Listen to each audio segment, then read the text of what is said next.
this was going to happen last Sunday, that we're going to be in this kind of a different setting. Our country's in a different setting. The world's in a different setting today compared to last week as far as what we're aware of. But we started this series about thriving in times of trouble, and I feel as if that this is probably a really timely time to look at this morning.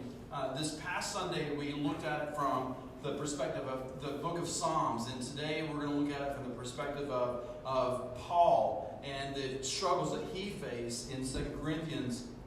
But there are a lot of reasons, I believe there are a lot of reasons that you can trust God. There's a lot of reasons that I believe that you can trust God's Word.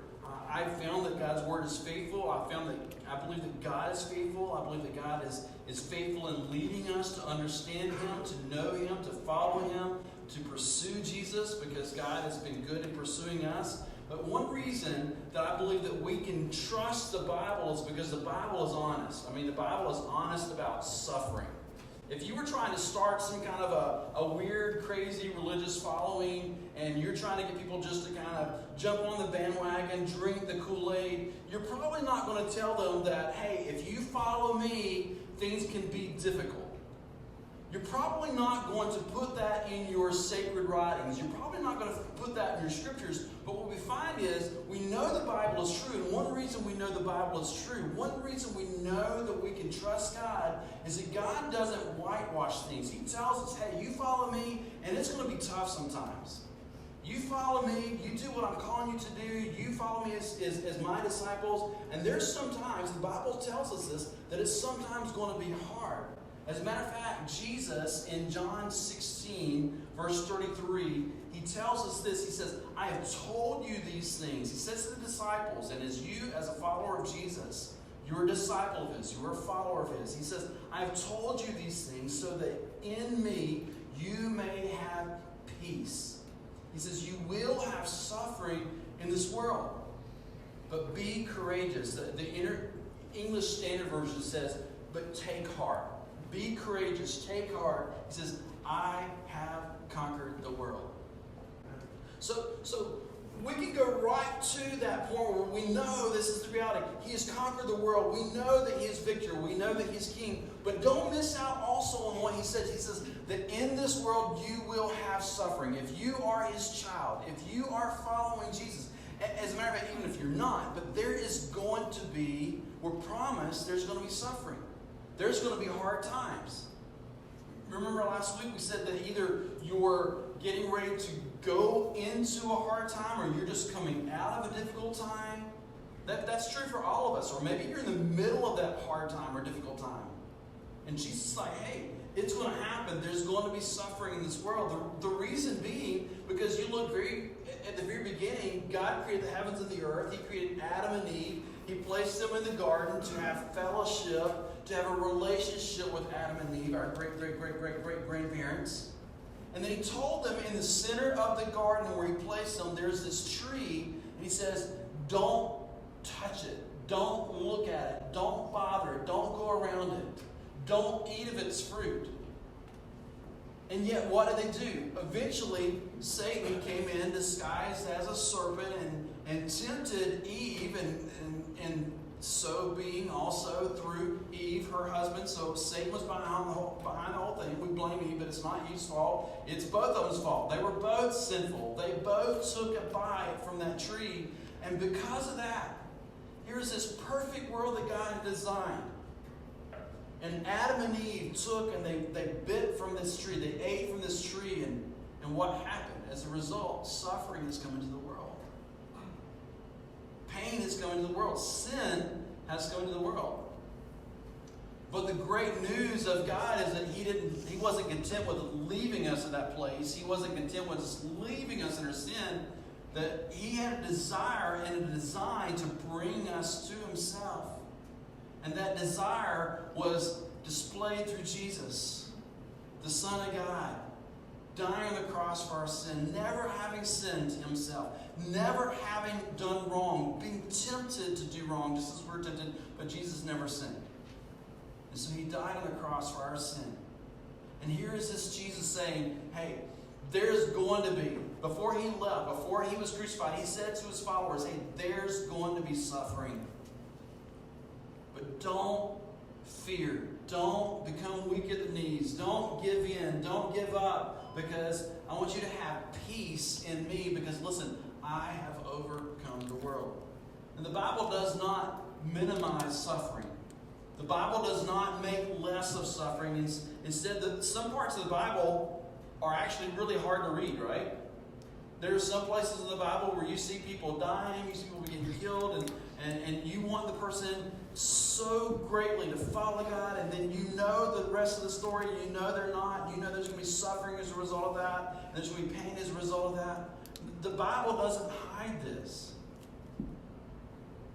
The Bible shows us that the core reason for all suffering is that we live in a sinful and broken world. It shows us this.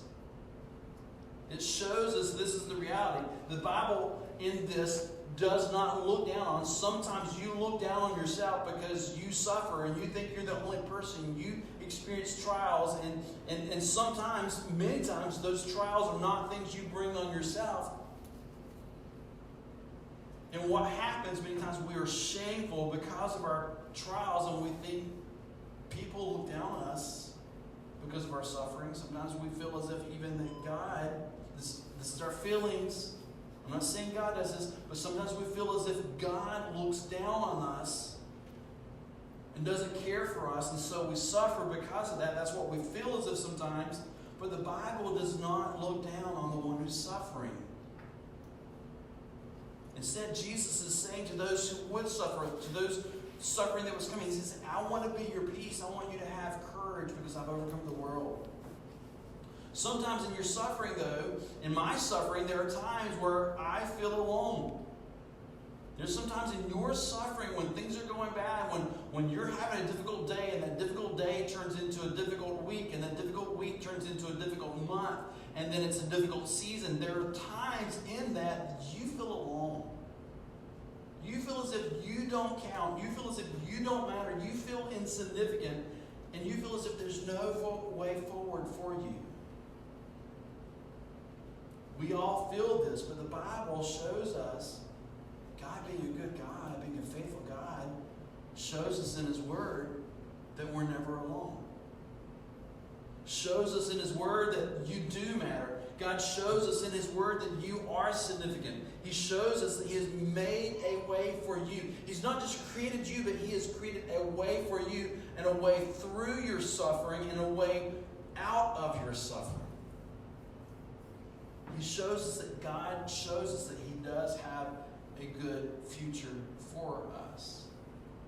There's a book that I'm kind of reading right now. It's called Suffering by Paul David Tripp. And in this book, he says, we don't come to our suffering empty-handed. And this is really true about everything that we face, right? Our good times, our bad times. We come to our experiences. We come into our relationships. You come into the relationship you're in with your spouse, with your boyfriend, your girlfriend, with your best friend, with your parents. We come into everything that we do, every relationship, every experience. We come into those experiences with baggage. We bring our past experiences. We bring our expectations. We bring our assumptions, our perspectives, our desires. We bring our intentions and even our decisions, past decisions. We bring these into our suffering. And with that in mind, so our suffering is shaped not only by the thing that's causing us pain, or that difficult experience, or that difficult or trying time, but we find that our suffering is shaped also by those things we bring into our suffering. And so our suffering is shaped by these things that we bring into this. And so even our view of God is shaped by those things we bring in. So what you think about God, listen, even what you think about God will affect how you deal with suffering. What you think about yourself will affect the way you deal with those tough times when those tough times come.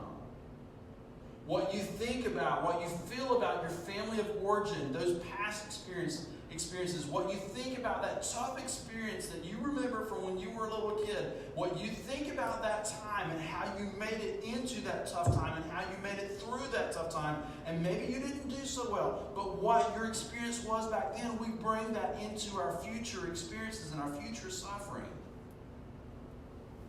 What you remember about that time when you felt as if that no one was there for you and you didn't feel worthy and you didn't feel good, we bring that into our present. We bring that into our suffering.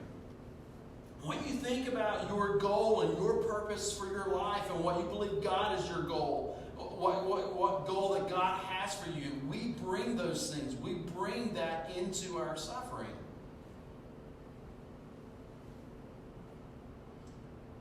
If you think your life isn't valuable, I would love to, I'm not going to do this, I would love to have a show of hands right now. I'm not going to do this, but just think, if I were going to ask you, and don't do this, if I were going to ask you to have a show of hands right now, just in your mind, if you ever had a time where you felt as if your life wasn't valuable, just think, would you raise, don't raise it, but would you raise your hand? I think probably, if we're honest, we probably all would raise our hands. If you think your life isn't valuable, if you've ever felt as if your life isn't valuable, in that time when that is what you're dealing with, when that is your experience, when that is your past, it's hard for you to see your way through suffering. It's hard for you to see God as being a good God in your time of suffering. If you think overly highly of yourself, if you're really all about me, about yourself, if you think so highly about yourself, maybe you might think that God isn't a good God if He would allow you to go through suffering, because you think there are people that are worse in following God than you, and you're like, I shouldn't have to suffer. Those people should. They make bad decisions. They do wrong things. They should suffer, not me. If you've been trusting in yourself most of your life, or maybe if you've been trusting in your parents, or maybe if you've been trusting in your spouse, or maybe if it's in a relationship, that relationship could be with many people, but you find your self-worth, you find your dignity, you find who you are in other people. If your greatest desire is to please people, if you're trusting in people over God, if this is your experience, you're going to find that when you're in that place of suffering, when that thing is taken from you, when because you go through that hard time and those relationships of stress and those relationships of strain, and that parent doesn't love you anymore, that guy doesn't love you anymore, that girl doesn't love you anymore, that husband, that spouse, you find that you're in a difficult place in that relationship, and they were your crutch, and they were that person that you put all your confidence in, more so than God. Yes, it was God, but it was probably more that person than God, if you're honest. And when that difficult relationship comes and that person is taken from you, or that relationship is strained and it's stressed, what happens with our trust in God? What happens with the way we process our suffering? An example of this is, y'all heard the story. When I was 17, my dad died. I thought my dad was a picture of health. I thought that my dad, he was a farmer. He was a strong man. He could do anything in my mind. I wanted to be like him. I wanted to be able to do the things that he did. I wanted to be able to think like he thought. I wanted to be able to be strong like he was. But quickly that summer, after I graduated from high school, within like a couple of months, he died. Just got sick, really bad sick. Apparently been dealing with something for so long, but we didn't know this because he was such a strong person. And he just died just a couple of weeks before I went off to college. And during that time in my life, I realized that I had put so much confidence in my dad. That even my relationship with God, yes, I had a personal relationship with God. And yes, I felt like there were times that I was trying to depend upon God. But I found that really greater than that, in many ways, my confidence was in my Father. And when He was taken from me, and that period of suffering that came as a result, that first few months of college of being gone and having lost my dad, that really shook me to my core. Maybe you've had an experience like that. When suffering causes you to lose the thing that you've been trusting in, when that stability is gone, there may seem to be only a shadow of what once was. When that thing that you've been trusting in, maybe it was having a good retirement. If you've watched your retirement, if you've got anything in the stock market the last couple of weeks, it's gone down. And if you're just that person, you have to watch it, and you have to watch it, and you have to watch it. And it tends to be that something we do normally is you're getting closer to retirement, or maybe if you're already in retirement, and the temptation is, I'm just going to go and cash everything out, and you find that your confidence, which you thought was in my checkbook or savings or investments, that it's shaken. And when that's taken from you, that causes us, even that causes us to sometimes doubt God and think, God, where are you? By the way, I'm not a savings expert. I'm not an investment expert, but you know this would be the worst time to take things out, right? Leave it there. It's going to turn back around. It will be okay. That's just a little side note. You can pay me later for that. But when suffering causes you to lose a thing that you've been trusting in, when that stability is gone, you may be left with weakness where you once thought there was strength. You may be left with sadness where you once saw and had and experienced joy. You may be in that place when that thing is taken from you, that if you're not careful, you may move from a place of faith and trust and believing in God to a place of, I don't even believe that He exists. This doesn't have to be the case. This doesn't have to be the case. Suffering isn't a reason to lose faith. Remember, it shouldn't surprise us. It shouldn't just all of a sudden like, oh my goodness, I thought that everything was going to be easy when I decided to follow Jesus. He didn't say that. Yes, He tells us, I have come that they may have life, Jesus said in John 10:10. In response to the fact that He says, the thief has come to kill, steal, and destroy. He says, I have come. Jesus says, I have come that they may have life and have it to the full. But even in this promise, don't minimize the fact that He had told us there is a thief out there. There is an adversary. Our adversary is Satan. It's not your husband. It's not your wife. And that he is seeking to hurt you. To bring suffering into your life. And if you have some kind of a theology that as a Christ follower, as a Christian, that you shouldn't have suffering, when the suffering comes, you better believe your faith is going to be challenged. You better believe it's going to be easy to come to that point and think, well, God's not a good God. You better believe it'll be easy to come to that point of saying, I don't think God even loves me. Maybe this was all just a joke, and the joke was on me. Listen, weakness can be a great demonstration of what you really know is true after all. And that is that I need God. That's really what faith is about in the first place. When you came to faith in Jesus Christ, you did not come to Him and say, hey, Jesus, I got it all figured out. I've got it all together in my life. I'm such a good person. Thank you for accepting me because I'm so good now that you love me.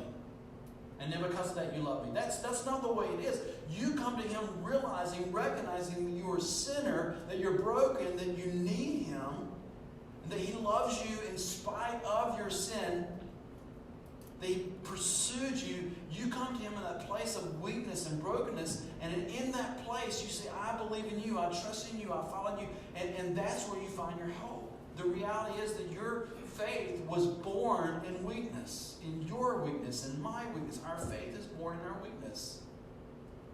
The reality for all of us is that we need God. We are completely, as a matter of fact, dependent upon God.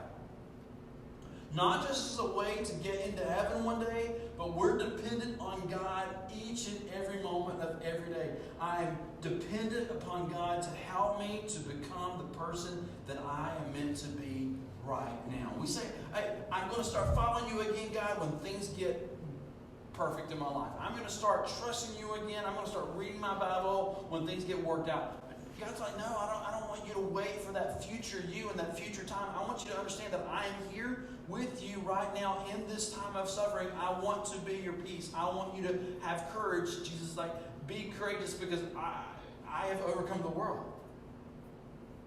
So it's about the right here. It's about the right now. It's about us knowing and understanding and realizing and owning up to the fact that in this suffering, in this place of weakness, God is crying out. He's screaming out to me, Brandon, you need me. And that's the reality for all of us. We need God. God's not just interested in that future version of you.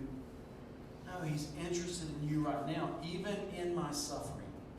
Listen, think about this. Even in your suffering, even in your discovery of your own weakness, even now you can become the person that God intends for you to be today. In that place of weakness. Weakness doesn't have to be a curse. Weakness may be a blessing. Now, I don't like pain. I'm not, well, maybe I'm a weenie. I used to have this mindset thinking, okay, well, if guys could have babies, which I know is crazy to even think that, and ladies, you're thinking, why would a guy even think that? But I used to think that if guys can have babies, that would be awesome because it's just going to pop them out left and right. You know, who cares about the pain? Bang, bang, bang. You know, you ever been around a guy? I know it sounds really weird, right? You ever been around a guy that thought, come on, that's not hurtful. You're going to have a baby. This is awesome. It's incredible. Forget the pain. You don't need the shot. Forget the epidural. Just pop them out. I don't like pain, but honestly, I don't know. Listen, I don't know how you ladies have children. I mean, you go through that pain. Husbands, you ever been by your wife's? I don't know if you did the thing where you were by your wife's bedside when she was having the baby. And you're like, how could she even love me after that? I don't know how you ladies do that. And after you do that, how would you dare to think, I want to do that again? I don't like pain. I remember Katie, when she was pregnant with our firstborn. Well, she wasn't born at that point. She was pregnant. When she was pregnant with our first child, Katie went into that pregnancy as a hypoglycemic, which is kind of borderline diabetes, and she'd had that from the moment I met Katie, and I don't know how long before that. And I prayed every day and many times a day during that pregnancy, God, would you take this away from her? Would you help her that she wouldn't have that crazy thing? Would you normalize her blood sugar? Would you work with her body? Because that's a dangerous thing. It could lead to diabetes, and I prayed every day. I even remember praying during that time, God, if her losing it could only come by me getting it, help me to get it. Take it away from her and give it to me. And you know what? I don't have it, but God took it away from her. He healed her of that. But God doesn't always do it that way. Sometimes the thing that you pray for, the thing that you wait on and you hope for and you trust God and you bring it to Him over and over, sometimes He doesn't answer the prayer the way you hoped He would answer the prayer. Now, so I've often thought if I could have children that I'd just push through that pain and man, we'd have like 5, 6, 7 kids. But then the reality of the way I look at pain says something very different. The reality is that I'm a weenie. The reality is a couple of the worst pains that I've experienced them here in Maine, where we have to keep our house heated by firewood, and you're burning 2, 3, some winters 4 cords of wood. And I'm telling you guys, I mean, I'm like 48 now. Am I 48? Yeah. Oh, yeah. I'm like 48 now. I forget. It comes with age, right? So I'm like 48 now, and there are some years, sometimes when I'm moving that wood, you move it here, and then you got to move it here, and you got to move it in the house, and you got to stack it, and it falls down, you got to restack it. And all that process, there are times I'm like, I hate this. And your back starts hurting. You got back pain from moving wood. You got back pain from pushing and moving snow. You get splinters from moving wood. I hate it when they get right between, right under your nail. Like, how are you going to get that out? It hurts. You're like, why don't you wear gloves? I guess because I like pain. I've been outside a couple of weeks ago. I was in my underwear, and the dogs, I hear them barking, and they sound like they're going that way to my neighbor's house. I'm like, oh no. And Katie and the girls are gone, so I run outside in my underwear in the middle of winter, and I'm screaming at the dogs. And so what happens if you stay out there too long? You get numb. What happens if you go out there and you're trying to push snow and shovel snow and you don't have the gloves on? You get numb. And I do this. I go out there barefoot in the snow. Why do you do that? Well, you ain't right. And what happens because you ain't right? You experience what? Pain. I don't like pain. What's the pain for? Think about this. What is the pain for? It's there to tell you to make a course correction, to put on the gloves, to put on the clothes, to put on the layers, to get your kids to stack the wood so you don't have to. Or let your wife do it. That's dangerous. That's dangerous. Weakness and suffering, think about this. Weakness and suffering can be a powerful tutor and a powerful teacher to help me to tap into the fullness of God. It can be a wonderful teacher to help me to tap into the presence of God. His presence, His fullness, His power, His faithfulness, His grace.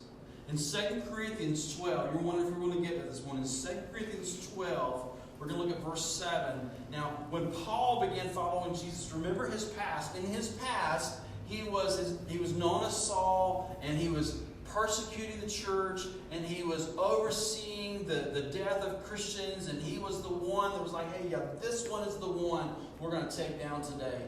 And in the church, the Christians were terrorized by him. They were scared of him. They were afraid of him. Here were the people who were following Jesus. They did not like this guy Saul to come around because they knew if he came around, somebody was going to hurt. Someone was going to suffer. And yet here was God in that setting, Jesus revealing himself to Saul and saying, Saul, I am the one you're persecuting. I am the one that you're against, but I am for you. Turn to me, trust in me, repent. And we saw that Saul did that, and he was given a new name. His name is now Paul.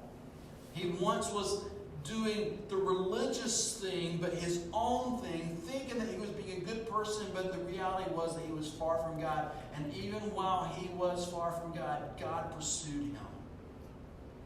Which is true for us, right? Even while we're far from God, God pursues us. But Paul's life, when he trusted in Jesus, when he began to follow Jesus, his life was changed. And probably when you experienced that time when you're like, hey, you decided to stop just doing your own thing and start following Jesus, you've recognized also. Maybe it's not perfect yet, but your life has changed. And the reality is your future has changed, and your eternal home has changed. But Paul, as we look here in 2 Corinthians 12, if you look at the first few verses here, he's describing, in verse 7, he's describing these extraordinary revelations that he had. In verse 1, he talks about he's received visions and revelations from God. In verse 2, he tells us that he was caught up in the third heaven 14 years ago. He's talking in the third person in these first few verses where he's talking about these incredible experiences that he had encountered. And he's like, I'm not sure if I was there physically in the third heaven in the presence of God, or if I was just there in dreams. It's like, I'm not sure if I was there in body or not. But he's like, speaking in third person, he's like, this experience, the things that I heard. Verse 4, he says, I heard inexpressible words which a human being is not allowed to speak. So we don't know what exactly happened there in his what he's talking about in these first few verses, but it was an incredible experience. But in this, he saw this as something that some people might boast in. He's like, I'm not boasting in this. This is incredible. Verse 7, he says, the last part of verse 7, he says, therefore, so that I would not exalt myself. In other words, that I would not boast in Paul. He says, because I had these great revelations, so that I wouldn't get big-headed about these revelations about, and this would be true for us, about you sometimes in your walk with God, that we just get so consumed. Wow, God's just so impressed with me. No, he's not. And Paul's like, therefore, so that I would not exalt in myself, verse 7, a thorn in the flesh was given to me. Now, we don't know exactly what that thorn was. Perhaps the audience here, the church at Corinth, perhaps they knew what it was. We don't know. There's no evidence here. But because God does not show us or tell us exactly what the thorn was that Paul was experiencing, we can understand we can see our own suffering in this place. Maybe it was physical pain. Maybe it was weakness. Maybe it was bad vision. Maybe he had poor health in some way. We don't know what those things are. You think about your thorn in the flesh. Maybe it was a relationship. Maybe it was depression. Maybe for you, your thorn in the flesh might just be sadness. We know that people opposed Paul. Maybe for you, the thorn in the flesh that you're experiencing right now is that child is opposing you. That best friend, that boss, they're coming against you. Maybe it's a desire for something that he couldn't have, or a desire that's for something you can't have, that maybe it's a temptation even. We don't know what it was. But look what he says here. The last part of this verse, last part of verse 7, he says it was a messenger of Satan, look at this, to torment me. So Satan's intent was to take Paul down. Satan's intent was to get him out of the game. Satan's intent with that thorn in your flesh is to get you to deny God and start doing your own thing. To get you to just like, hey, if God's not going to work this out for me, if God's not going to be so good that he would make this happen for me, then I'm not going to follow God. I'm not going to do that. I'm not in this anymore. I'm going to do my own thing. Forget God, forget the Bible, forget the church. I'm just going to do my own thing. Maybe that's been your experience. Look, this is what Paul here, he has a messenger of Satan. He says this thorn is a messenger of Satan to torment me. But notice, let's not give Satan too much credit, because look at why he really had this. Not because he was putty in Satan's hands. Look what it says here. Therefore, so that I should not exalt myself, a thorn in the flesh was given me. Who was the giver? God was the giver. That's hard for us, isn't it? To realize that God would consider it a good thing to not just allow, but even to give us that thing, that situation, that pain. Not that God is the author of pain, but God knows that, hey, I can allow my child, I can give this to my child for greater good. And Paul's like, hey, this thorn in my flesh, I realized that it was given to me. Yes, Satan was trying to torment me, but this was given to me so that I would not exalt myself. So that he wouldn't become so overly dependent upon himself that he would miss out on depending upon God. So what do we see here? We see that suffering can have purpose. Trouble can have a purpose. It can have a purpose given to you by God for your good and for God's glory. Now, for us in that place, I'm going to be honest with you. I'm like, God, you can give me some other way to see that you're good, and you can give me some other way to let my life be wrapped around your glory, but I don't want to go through that suffering. I don't want to go through that pain. I don't want to go through that hard time. I don't want these things. I don't like pain. God, you can do it some other way. My pain-o-meter is off the charts right now. I don't want this pain. I don't want this. And God, I want you to heal my depression. I want you to help me get out of debt. I want you to take care of that relationship that's broken right now. I want you to fix it. I want you to restore my health, my mental health, my physical health. God, I want you to take this desire away from me. I don't want this thorn anymore. And you think about the thing that has been your constant. You keep coming back to it. Maybe it's been there for years. And we want so much. God, take it away from us. But look, there's a purpose in this. Look, verse 8, we see that Paul even pled with God. God, take it away. It says, concerning this, I pleaded with the Lord 3 times. Verse 8, that it would leave me. God, take it away, take it away, take it away. And it was his constant prayer. Maybe you have a constant prayer for that thing that you've been suffering with for a long time. God, would you take it away? Would you make it right? This is hard. But look, verse 9, God's response to him. Verse 9, but he said to me, my grace is sufficient for you. For my power, not your power, not Brandon's power. God's power is perfected in weakness. God's point, I am all you need. God's point to me in my suffering, God's point to you in your troubled times, God's like, I want you to get this. I am all you need. I am what you need the most. God, to us, Brandon, you are not the answer for yourself. God, to me, I am the answer for what you need. The thing that we think we've got to have, God's like, no, you don't have to have that. You need me. You don't need we don't need our own strength. We don't need that thing to get fixed. We want it fixed. We want that strength, and we want that thing changed. But God's like, hey, I want you to realize, as long as that struggle is there to help you to realize that my power, God's power, is made perfect in weakness. Whose weakness? My weakness.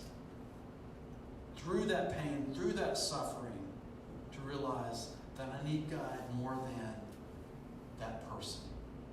That I need God more than that 401k or that checkbook or that savings account or that car that never breaks down. Wouldn't it be great to have a car that never breaks down? Well, you need God more than that. Wouldn't it be great to have kids who never disobey? Well, that's great, that's awesome, but you need God more than that. Wouldn't it be great to have all your relationships always working, firing on all cylinders all the time, always working? Yes, it would, but God is greater than that. I'm not saying that you shouldn't pursue healthy relationships with others. I'm not saying you shouldn't pursue to be smart about your savings. I'm not saying you shouldn't pursue maybe sometimes a better workplace. I'm not saying that at all, but I'm saying that in that weakness, in that struggle, God's declaration to you is that I want you to realize, child of God, that my power, God's power, is made perfect in weakness. The reality here is that we need God.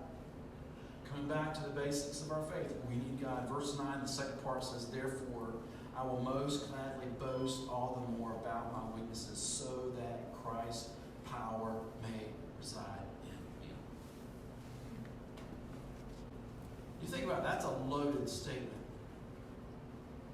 To get to the point of realizing that God may leave me for a season in that place of suffering, and to recognize and realize that I can come to the place of thanking God for my weakness, because my weakness drives me to dependence upon God. And I hope that you would see that for the times in which we live right now, that we should boast not in our lack of fear or our determination that we can fix things or our strength or our power, but instead we boast and boast only in Jesus. That we boast about what He's done for us, not because we deserve it, but because He is good. And even when we didn't deserve it, He gave Himself to us. That we boast about Jesus. What I couldn't do, I couldn't make myself right with God. What I couldn't do, He did. The debt that I couldn't pay, Jesus paid. The strength that I lacked, He had. The hope that seemed out of reach for me, He shared it with me and made it available on the cross. The change that I needed to make, I couldn't do it, but He changed me. So verse 10, he says, so I take pleasure in weaknesses. Wouldn't it be awesome if that was our reality? He says, verse 10, so I, because of Christ's power, because my weakness drives me to my knees and drives me to Jesus, so verse 10 says, so I take pleasure in weaknesses, in insults, hardships, persecutions, and in difficulties for the sake of Christ. For when I am weak, then I am strong. Because we're our strongest at our place of brokenness, when our place of brokenness and weakness leads us to Jesus, to grow in Him.